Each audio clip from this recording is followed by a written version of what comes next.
ప్రపంచంలో అతిపెద్ద rain forest Amazon. ఇక్కడ మనకు తెలిసి తెలియక కొన్ని కోట్ల రకాల జంతువులు, పక్షులు, చెట్లు, పిరానా వంటి చేపలు కూడా జీవిస్తున్నాయి. మనం అమెజాన్ ఫారెస్ట్ గురించి తలుచుకుంటే అక్కడ నివసించే భయంకర జంతువులు, విష సర్పాలే ఎక్కువగా గుర్తుకు వస్తాయి. కానీ అమెజాన్ అడవుల్లో జరిగిన కొన్ని విచిత్ర సంఘటనలు, వాటిని సాల్వ్ చేయలేక మిస్టరీలుగా మారిపోయిన విషయాల గురించి తక్కువగా తెలుసుకుని ఉంటాం. అలాంటి అన్సాల్వ్డ్ మిస్టరీస్ నే ఈ వీడియోలో మీకు చెప్పబోతున్నాను. నెంబర్ 1. 1540లో Spanish explorer Orellana first time Amazon river మీద ప్రయాణించి ఫారెస్ట్ చేరుకున్నాడు. అతను ఫారెస్ట్ చేరుకోగానే అక్కడున్న తపయుస్ తెగవారితో గొడవ జరిగింది. ఒరెల్నాను ఫారెస్ట్ వదిలి వెళ్లాలని తపయుస్ తెగవారు యుద్ధానికి రెడీ అయ్యారు. తపయుస్ తెగలో ఆడ మగ ఇద్దరు ఉన్నారు. ఈ తెగ ఆడవాళ్లు గ్రీక్ మైథాలజీ ప్రకారం ట్రోజన్ వార్ లో ఉన్న అమెజాన్ క్వీన్స్ మాదిరి ఉన్నారని ఒరెల్నా అనుకున్నాడు. కాబట్టి తాను అడుగు పెట్టిన ఫారెస్ట్ కి అమెజాన్ అని పేరు పెట్టాడు. దీని తర్వాత అమెజాన్ పేరు విషయమై ఎన్నో థీరీస్ వచ్చినా అవి ఏవి నిలవలేకపోయాయి. ఈ ఫారెస్ట్ లో అక్టోబర్ నుంచి మే వరకు ప్రతి సంవత్సరం యావరేజ్ గా 300 సెంటీమీటర్స్ వర్షం పడుతూనే ఉంటుంది. ఇక్కడున్న రైనీ సీజన్ కండిషన్స్ వల్లే దీనికి రెయిన్ ఫారెస్ట్ అన్న పేరు వచ్చింది. ఈ విధంగా దీన్ని అమెజాన్ రెయిన్ ఫారెస్ట్ గా ప్రస్తుతం పిలుచుకుంటున్నాం. నెంబర్ 2. 2019 ఫిబ్రవరిలో అమెజాన్ ఫారెస్ట్ లో 26 అడుగుల గల బ్లూ వేల్ చనిపోయి పడి ఉండడం గమనించారు. దీని బరువు సుమారు 10 టన్నులు ఉంటుంది, అంటే 9070 కేజీలు అన్నమాట. ఇది అట్లాంటిక్ సముద్రం నుంచి 50 అడుగుల దూరంలో ఎలా వచ్చి పడిందో ఎవ్వరికీ తెలియదు. సాధారణంగా ఈ వేల్స్ అమెజాన్ రివర్ కి వింటర్ లో వస్తూ ఉంటాయి. ఫిబ్రవరికంతా ఇవి ఫారెస్ట్ నుంచి 6000 కిలోమీటర్ల దూరం ప్రయాణించి అట్లాంటిక్ సముద్రంలోకి వెళ్ళిపోతాయి. కానీ ఇది మాత్రం ఇక్కడే ఉండి ఎలా చనిపోయిందన్న క్వశ్చన్ పెద్ద మిస్టరీని క్రియేట్ చేస్తుంది. ఎవరైనా చంపి ఇక్కడ తెచ్చి పడేశారా అంటే దాని మీద ఒక్క గాయం కూడా లేదు. సైంటిస్టులు మాత్రం ఇది బేబీ వేల్ కావడంతో ఎటు పోవాలో తెలియక ఇక్కడే పడిపోయి ఉంటుందని, అలాగే సముద్ర తీరంలో ఉన్నప్పుడు అలల కారణంగా ఇంత దూరం వచ్చి పడి ఉంటుందని గెస్ చేశారు. అంత పెద్ద అలలు వచ్చినప్పుడు కేవలం ఇది మాత్రమే చనిపోయి ఫారెస్ట్ లోకి ఎలా వచ్చి పడిందో అన్న క్వశ్చన్ కి ఎవరి దగ్గర ఆన్సర్ లేదు. నెంబర్ 3. అమెజాన్ ఫారెస్ట్ విచిత్రమైన జంతువులకే కాదు, వింత చెట్లకు కూడా బర్త్ ప్లేస్. మీరు ఎప్పుడైనా చెట్లు ఒక ప్లేస్ నుండి ఇంకో ప్లేస్ కి నడవడం విన్నారా? నాకు తెలిసి లార్డ్ ఆఫ్ రింగ్స్ మూవీలో మాత్రమే చూసి ఉంటారు. మరి ఆ సినిమాలో చూపించినంత కాకపోయినా ఇక్కడ చెట్లు నడుస్తాయి. మీరు చూస్తున్న ఈ చెట్లు మన కొబ్బరి చెట్లు లాగానే 25 అడుగుల ఎత్తు పెరగడమే కాకుండా వీటి వేర్లు భూమిపై స్ప్లిట్ అయినట్టు కనిపిస్తాయి. ఈ వేర్లు భూమిపై ఎందుకు పెరుగుతాయని చెప్పడానికి 2 థీరీస్ ఉన్నాయి. ఒకటి, వర్షాలు ఎక్కువగా వస్తాయి కాబట్టి ఇవి నీటిలో మునిగిపోకుండా తనను తాను కాపాడుకోవడానికి ఇలా పెరిగాయని చెప్పారు. మరొక థీరీ ప్రకారం అమెజాన్ ఫారెస్ట్ దట్టమైనది కావడంతో సన్లైట్ సరిగ్గా చేరదు. ఈ చెట్లు ఎండ ఎక్కడ ఉందో తెలుసుకొని ఆ వైపుగా కొత్త వేర్లను ఏర్పరచుకొని చాలా స్లోగా నడుస్తాయని అంటారు. ఏది ఏమైనా 2005లో ఈ థీరీస్ కి సరైన ఎవిడెన్స్ లేకపోవడంతో వీటిని రిజెక్ట్ చేయడం జరిగింది. నెంబర్ 4. అమెజాన్ ఫారెస్ట్ లో ఏలియన్స్ వస్తూ ఉంటాయని అక్కడున్న బ్రెజిల్ వంటి దేశాలకి ఎప్పటి నుంచో అనుమానాలున్నాయి.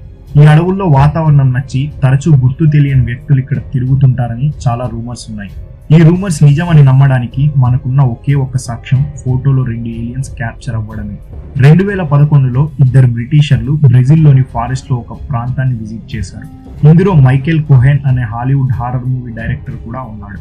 వీరు ఇక్కడ చిన్న పిల్లలతో ఆడుకుంటూ వారి ఫోటోలు తీశారు. ఈ ఫొటోస్ లో పిల్లల వెనక 2 ఏలియన్స్ కదులుతూ ఉన్నట్టు క్యాప్చర్ అయ్యాయి. వీరు ఏలియన్స్ లాగా లైటింగ్ తో మెరుస్తూ కనిపిస్తున్నారు. ఇప్పటి వరకు మనుషులు చూడని రూపంలో వీళ్ళు ఉన్నారు. ఈ విషయాన్ని బ్రెజిల్ గవర్నమెంట్ కి అందించడంతో అక్కడున్న గవర్నమెంట్ ఆర్మీని పంపించింది. ఏలియన్స్ ఆచూకీ కోసం వెతకడం ప్రారంభించింది. కానీ ఇప్పటి వరకు వాటిని పట్టుకోలేకపోయారు. ఈ విధంగా అక్కడ ఏలియన్స్ తిరుగుతున్నాయన్న మ్యాటర్ ఇప్పటికీ మిస్టరీగానే మిగిలిపోయింది. నెంబర్ 5. మీకు సైన్స్ ఫిక్షన్ హారర్ స్టోరీస్ కి మించిన కథ చెప్తాను. అమెజాన్ ఫారెస్ట్ లో గాలిలో, నేలపై ఎన్నో రకాల ఫంగస్ ఉంటాయి. వీటి మెయిన్ టార్గెట్ చీమలు. ఈ ఫంగస్ గాలి ద్వారా ప్రయాణించి చీమల శరీరం పైకి చేరుకుంటుంది. ఇది చీమల శరీరం అంతా పాకి వాటి శరీరం లోపలికి ప్రవేశిస్తుంది. ఈ క్రమంలో చీమ శరీరంలో ఉన్న న్యూట్రిషన్స్ అంతా లాగేసుకొని తన మైండ్ ని ఫంగస్ కంట్రోల్లోకి తెచ్చుకుంటాయి. ఇప్పుడు అసలు కథ స్టార్ట్ అవుతుంది. చీమలు అవి కట్టుకున్న పుట్టల నుండి అన్నిటికీ దూరంగా వచ్చేస్తాయి. మిగిలిన చీమలతో సంబంధం లేకుండా జాంబీస్ లా బిహేవ్ చేయడం స్టార్ట్ చేస్తాయి.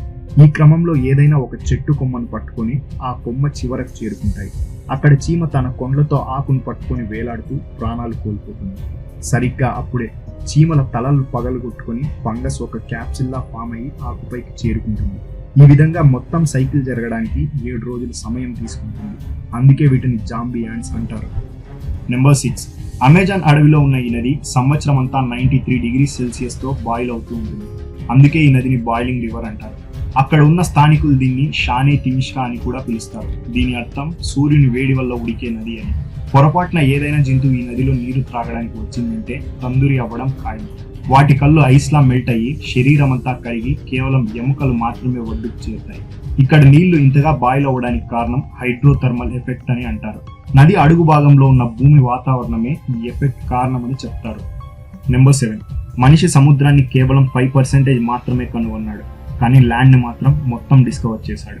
భూమిపై ఉన్న ల్యాండ్ ని అంతా కనుక్కున్న 5 to 6 ప్లేసెస్ లో మాత్రం ఇప్పటివరకు చేరుకోలేకపోయాడు.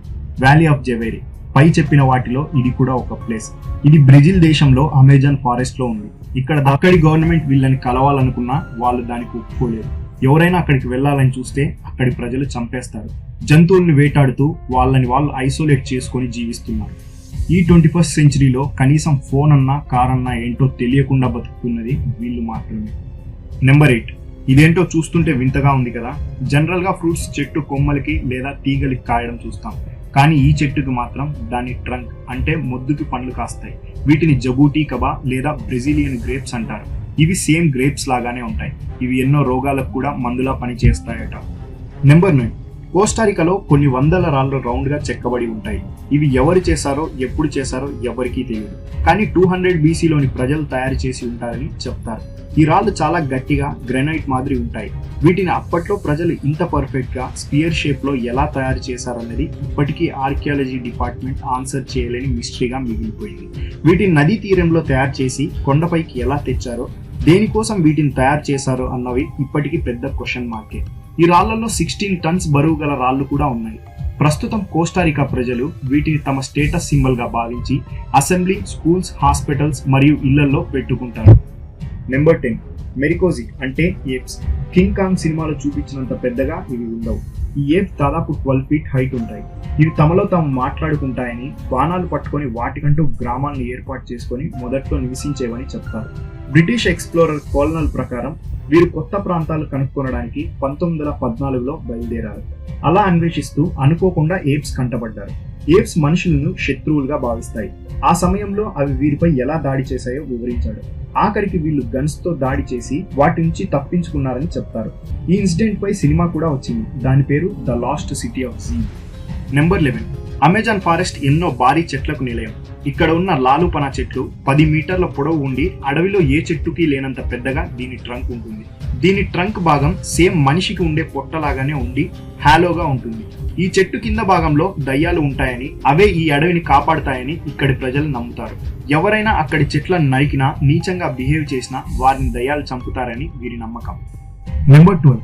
అమెజాన్ అడవుల్లో 4500కు పైగా పెద్ద పెద్ద రింగ్స్ కనిపిస్తాయి. వాటిని అమెజాన్ రింగ్స్ అంటారు. ఇవి అడవులు ఏర్పడక ముందే ఫామ్ అయి ఉండొచ్చని ఆర్కియాలజీ డిపార్ట్మెంట్ చెప్తున్నారు. ఇవి ఎందుకు ఏర్పాటు చేశారో ఎవరికీ తెలియదు.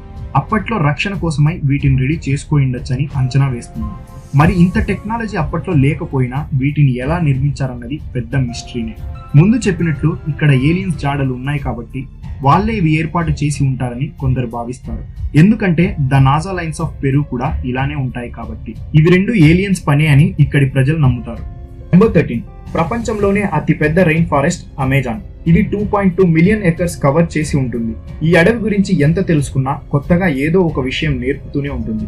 అమెజాన్ ఫారెస్ట్ మన ఓల్డ్ సివిలైజేషన్ తో పాటు ఇక్కడ ఎన్నో రకాల జంతువులకు, చెట్లకు, పక్షులకు నిలయం. ప్రతి సంవత్సరం అమెజాన్ ఫారెస్ట్ లో 381 న్యూ స్పీసీస్ బయటపడుతూ ఉంటాయి. అందుకే దీన్ని ల్యాండ్ ఆఫ్ మిస్టరీస్ అంటారు. ఎవరికి తెలుసు ఈ విశాలమైన అడవిలో ఇంకెన్ని మిస్టరీస్ దాగి ఉన్నాయో, అవి ఎప్పుడు బయటపడతాయో అని. నెంబర్ 14. మార్టిన్ స్ట్రెల్ అమెజాన్ రివర్ మొత్తం ఈదిన మొదటి వ్యక్తి. ఈ నది పొడవు 3274 మైళ్ళు. దీన్ని 66 రోజుల్లో పూర్తిగా ఈదేశాడు. అమెజాన్ రివర్ లో ఎన్నో భయంకరమైన పాములు, చేపలు, తిమింగులాలు, ముఖ్యంగా పిరానాలు ఉంటాయి. వీటి పేరు వింటేనే మనకు భయం కలుగుతుంది. కానీ ఇతను వీటన్నిటిని దాటుకొని ఈ సాహసం చేశాడంటే అతనికి హ్యాట్స్ ఆఫ్ చెప్పాలి.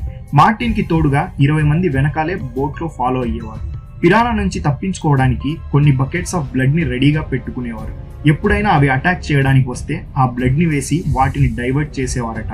ఇతను ప్రతిరోజు ఈదే అప్పుడు ఫ్రూట్స్ తినేవాడు. అన్నిటికంటే ముఖ్యంగా ఎప్పుడు బీర్, వైన్ తాగుతూనే ఉండేవాడట. లాస్ట్ బట్ నాట్ లీస్ట్, అన్నిటికంటే చాలా ఇంపార్టెంట్ మ్యాటర్ ఇది. మన అవసరాల కోసం లేదా డబ్బుపై ఉన్న వ్యామోహం వల్ల అడవులను నరికేస్తున్నాం.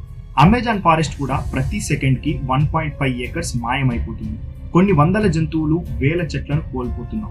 ఇది ఇలాగే సాగితే ఎగ్జాక్ట్ గా 40 ఏళ్లకు అమెజాన్ ఫారెస్ట్ అన్నది ఏం మిగలదు. మన భూమికి లంగ్స్ లాంటి అమెజాన్ అడవిని కోల్పోతే ఎలా బ్రతకగలం? మన నెక్స్ట్ జనరేషన్ కి ఏం మిగిల్చి వెళ్తాం? అర్థం చేసుకుని అడిగేయాల్సిన సమయం.